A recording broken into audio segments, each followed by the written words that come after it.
The search is over. I finally found a movie where Kristen Stewart is completely awesome. Let's review Underwater.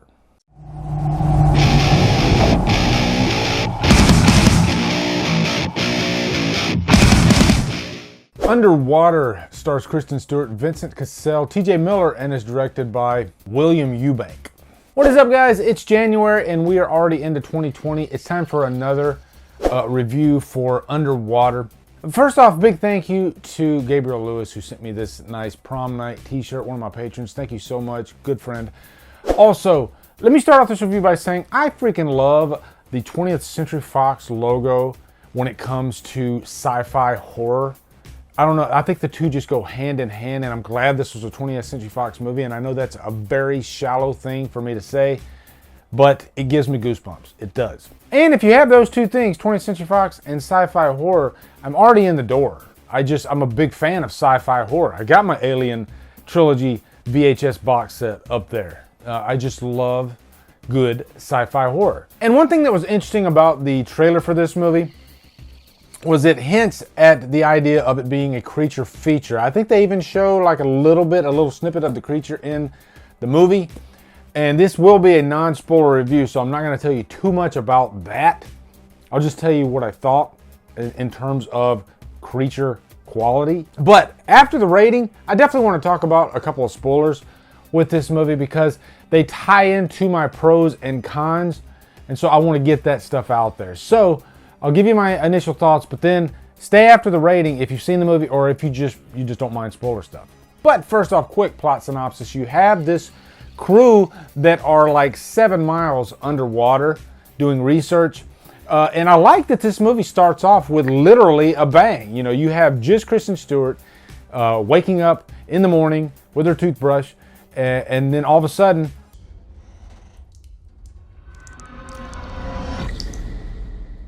boom, the station where she is at just literally implodes.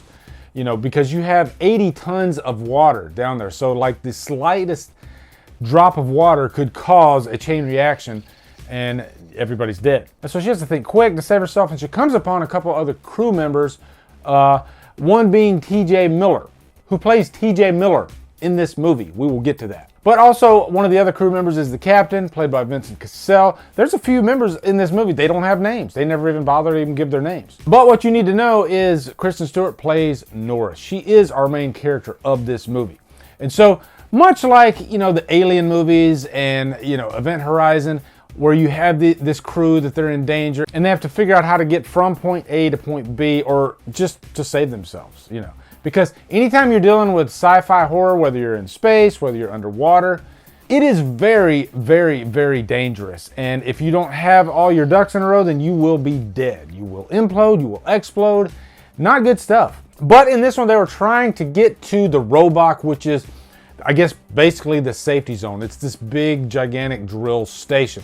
Part of getting to that is they literally have to put on these suits, I guess underwater suits, to walk from their station to the robot. Now, one thing I like about this movie is it is a horror movie. It is a sci-fi horror movie. And it's cool when they show what the process of imploding underwater looks like. And boy, do they. And it's some pretty grisly stuff. And you're dealing with human emotions here too, because the victim, they realize, oh shit, I'm about to die because my little glass protector that's in front of me there, it just cracked and I'm dead. Now, jumping into the pros and cons, the first big pro that I love about this movie, besides the fact that it is a sci-fi horror movie, is that it has amazing set design. I was automatically getting those great, like, I guess what you would expect from great sci-fi horror, especially like in the Alien movies, how everything looks dark and gritty and sinister. The set design by this movie was so good that I had to look up who did the set design, which is Naaman Marshall, and the cinematography, which also looks glorious because the set design and the cinematography go hand in hand, by Bazan Bazeli. So I had to mention those two because let me just say the set design just leaves so much to the imagination. If you give the audience the locations for the actors to play in, it just takes the story that much further. It just makes it that much more believable. I bought that this crew was actually underwater, even though I'm sure, of course, they weren't 7 miles underwater. They were on a soundstage. But when I'm watching this movie, I feel like they're 7 miles underwater. and it looks very dangerous. What I will say about the creatures, because like I said, I'm not going to go into any spoiler stuff just yet. I was satisfied. I was very satisfied, actually, and I don't think they give you too much, because you can get into trouble when you give too much about the creature. You got to keep it mysterious, and they do that, but there is definitely payoff. Also, character-wise, Kristen Stewart. Loved her immensely throughout this whole movie. Unfortunately, she is the only human character that I really did love in this movie. Luckily, to me, she was so good. She carried this whole movie on her shoulders, 80 tons of it, literally. That to me, that's really a testament of how good she is in this movie. And let me just say, that last act I thought was really pulse-pounding, and it saved the movie. It really did, because we're going to get into the cons now. But great last act. I can't foot stomp that enough. Really, my biggest con for this movie is the script. It just didn't feel that strong, and I felt like, especially the first half of the movie, when TJ Miller, who is your comic relief, big surprise there, I felt like 90% of the dialogue throughout that first half of the movie, and I hated him, then that's a big issue.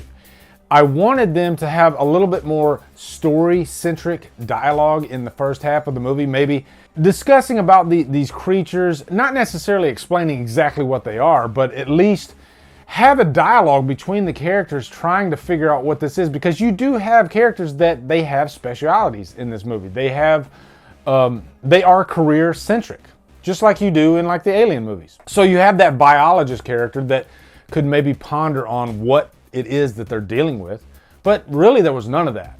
And to their defense, there is a lot of oh shit chaotic moments in this movie, and when you are in those moments, of course, you don't really have time to think about what you're dealing with. And just to add to that, like Vincent Cassel, who's a great actor, but I wanted to know more about that character. He was the captain of this movie. They leave little clues and breadcrumbs along the way. And honestly, without going into any spoilers, I really had questions about that character. But also like John Gallagher Jr., who is such a likable actor from like 10 Cloverfield Lane and The Belko Experiment. His role in this movie is almost like non-existent. He doesn't really have that much to do at all, and I much prefer him as an actor over TJ Miller, because TJ Miller, he's a decent actor at what he does, but he just does the same thing over and over and over. But don't let that hinder you too much. I think this was a really fun little sci-fi movie. I think if there's a director's cut out there, then maybe it would be even better. And I know this movie was filmed in like 2017, and Disney sat on it for a while and didn't really care about the project, because, I mean, it's in January. They released this movie in January, so obviously they didn't care about it too much. But I'm going to give it a low purchase worthy. I really want to foot stomp. The good about this movie, I think, far outweighs the bad. And that last act, I thought was excellent, actually. Now let's jump into the spoilers real quick. Just a couple things I want to talk about. When I was talking about Vincent Cassel, the captain, there are these moments where you don't know if he's like lying because he's talking about how he's got a 14-year-old daughter. But they had these moments in the movie where you thought that maybe he was kind of like who Paul Reiser was in Aliens, the Burt character. Because this is a world where there is the big company and they want to protect their investment. So I don't know if the company actually knew about these creatures. I know they were probably interested. And also talking about the creatures, that was highly satisfying in this. These creatures, they don't give you too much in the first half, but by the end of the movie, I love the creatures. They actually felt very Lovecraftian and, Cthulhu type creatures, those Japanese creatures. But, I mean, they were literally just massive as hell at the end. And I like that, throughout, the creatures got bigger and bigger and bigger. It started off with this little baby, and then, every time they would encounter another one, it would be bigger. And then when they're on the station at the Roebuck, this massive creature, like, literally eats Kristen Stewart's character. So you're thinking, oh, okay, that's the big creature. Nope. Then the last creature, I'm just a sucker for massive creatures, be it King Kong, be it Godzilla. This was an underwater creature the size of probably Godzilla, and it looked badass. And I like that at the end you had 3 characters left. One was a couple, and Kristen Stewart literally gives her life. The 3 pods, only 2 of them work. One of them was malfunction, And she lied to them so they could save themselves.